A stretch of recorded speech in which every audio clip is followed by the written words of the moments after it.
Kept tumbling down in the city that we love.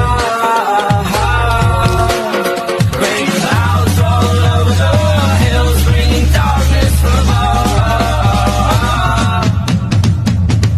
But if you close your eyes, does it ever feel like nothing changed at all? If you close your eyes. Hi everyone, this is Aljun, your trusted partner in owning a resort-inspired DMCI condo. Quality, comfort, and peace of mind. So today, nandito tayo ngayon sa LRT2 Anona Station. No? So, visit natin ang newly turnovered RFO condo namin dito sa Quezon City. So, si Da Oriana. No? So, check out natin yung mga amenities and ano na nga ba yung updates. No? So, maglalakad tayo simula dito sa Anona Station going sa Da Oriana.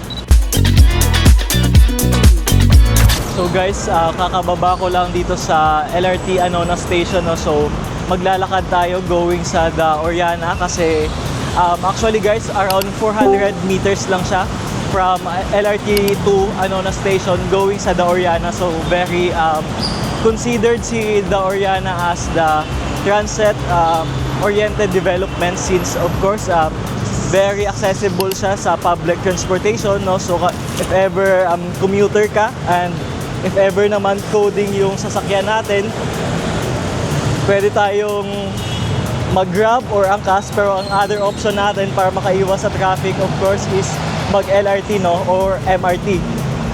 So lakad lang tayo going sa Da Oriana. And ang maganda pa guys when investing with DMCI Homes, no? Si DMCI mismo is more than 70 years na in construction business, no? Si DMCI is also considered as the builder of landmarks dahil kung alam nyo guys, ang PICC kung saan usually ginaganap yung graduation, oath taking, si DMCI po yung may gawa nun. And of course, some of famous buildings here in the Philippines, especially ang Shangri-La hotels, no? Si DMCI din ang may gawa nun. And of course, even yung competitor niya, si SM Mega Mall, SM Sukat, Fairview, and SM Manila, si DMCI din ang gumawa nun. No? So, talagang subok na sa construction business si DMCI.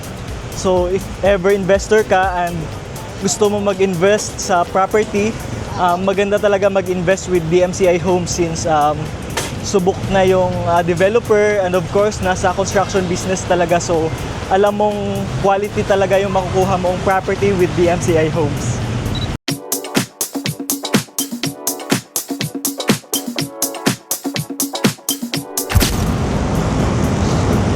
So actually guys, magkalapit lang si Infina Towers, no, at si Da Oriana. So ito si Infina Towers.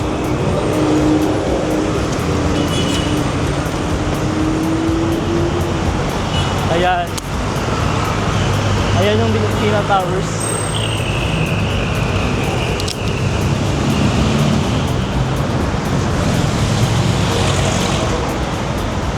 Ayan. Ito yung The Infina Towers, no? Magkalapit lang sila ni Da Oriana. Pero si Infina Towers kasi guys is sold out na, no? So may ilang reopen units, pero yung madami pa kaming inventory talaga if naghahanap ka for investment, if ever you are a corporation and you wanted to invest in rental business. Kasi yung ibang mga business owners or corporations, kumukuha sila ng mga 10, 20 units and then ginagawa nilang rental business. So the good thing about with the Oriana is maganda siya gawing rental business since nasa Quezon City siya and of course transit oriented, no? So pwede natin siya iparentahan, no? So especially sa mga public commuters natin, no? Sa mga nagko-commute.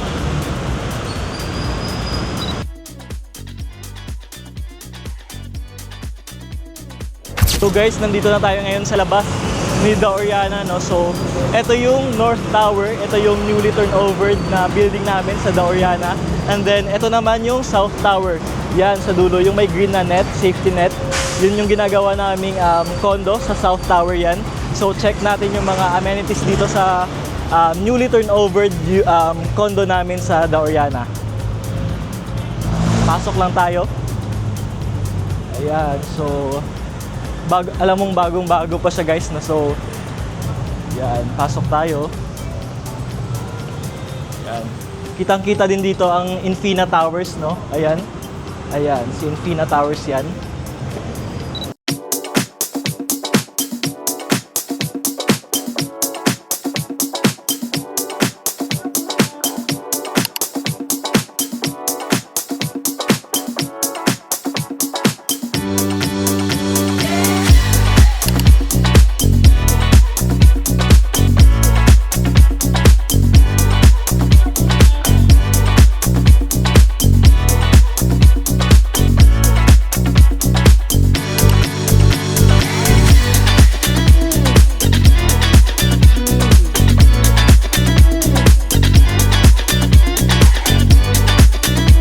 So guys, nandito tayo ngayon sa lounge area ni The Oriana, no? So ito yung lounge area. Kasama ko din ang international sales team, no? So exclusive viewing para sa team namin. So tour ko din kayo dito sa updates, no, sa amenities ni The Oriana. So ito yung north part building ni The Oriana, no? So ito na yung RFO, and then may mga selected units na turnover na rin para sa mga unit owners natin. So ito yung lounge pool natin, no? So may enjoy yan ng mga unit owners, guests natin dito sa The Oriana.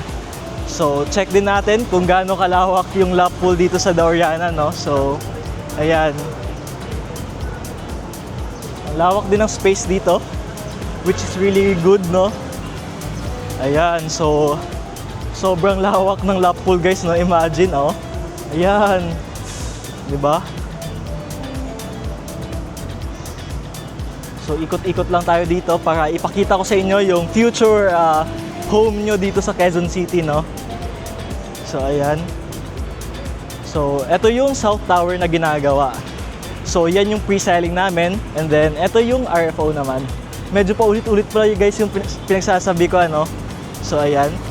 Ito naman yung shower area natin. Bago kayo maligo sa pool or gusto nyo na mag-rinse, dito na din. And then, ayan.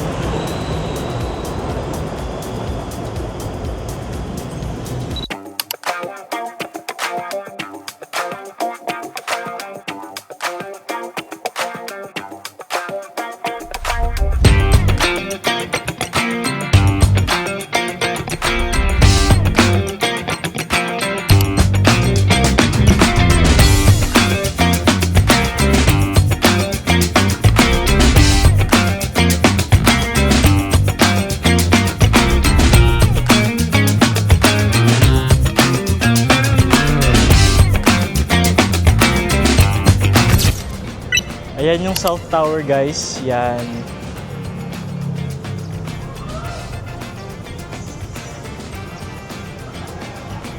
So, ito yung North Tower.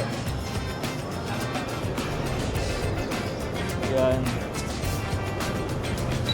So sa mga kababayan natin abroad, no, so curious kung bakit nga ba usually may mga butas, no, yung building ni DMCI Homes, no. So mostly makikita mo dito sa mga condo sa Metro Manila, no, kapag may mga ganyan is yun yung tinatawag naming sky patio, no. So yung ano nga ba yung mga purpose ni sky patio, no? So sa sky patio guys, dito pumapasok yung Lumivent technology ni DMCI Homes, no.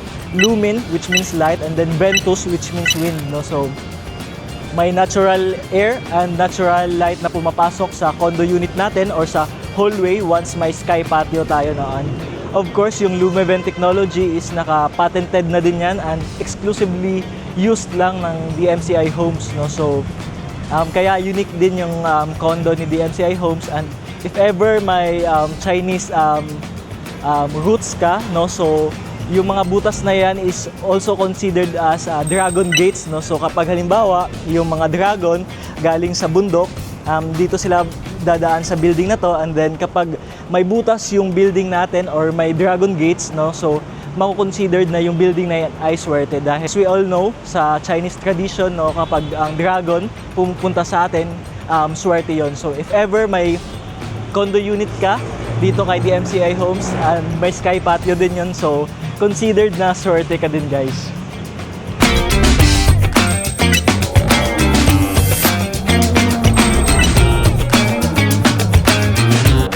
So if ever, guys, curious kayo kung paano gumagana yung LumiVent technology ni DMCI Homes, ipa-flash ko din dito kung paano siya gumagana.